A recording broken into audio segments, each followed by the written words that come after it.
Hey y'all, I'm James Wright and welcome to my shop. Today we are going to be making a coin puzzle, and this is kind of a fun thing. It's all these layers inside, so you can put a coin in from one side and you have to try and figure out where it's inside, and it's really confusing, and even being the person who made it, it's rather difficult. So let's dive in and take a look at how you can make this with just hand tools.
I'm going to be getting this all over my fingers today. It's going to be really fun.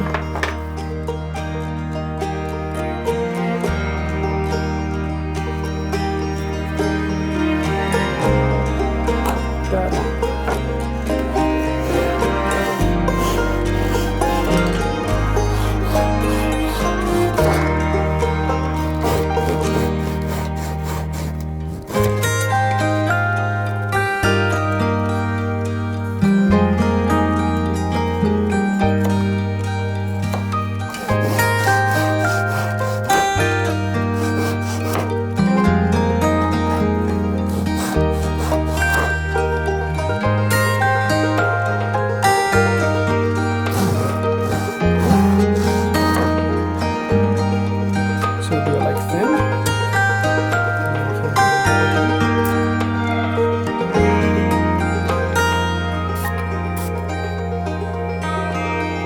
Yeah, I glued it to my finger.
So all you'll see from the outside is that.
some of these points in here.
There. Should you pop out? Let's see. Yeah, got it. So there you have it. Now, if you want to see more detailed videos on how to make this, I have those on my second channel, Wood by Wright 2, where I go into a greater detail and take this step by step and talk through what I was doing and why I did it. So if you want to see that, head on over there. I'll leave a link to that down below and up in the cards. And that is about it. So I hope you enjoyed this. It's a rather simple project that most people could make in an afternoon and have a little bit of fun doing it. So yeah, I really like how this came out. That's about it for now. Until next time, have a wonderful day. I don't know about you, but I'm puzzled.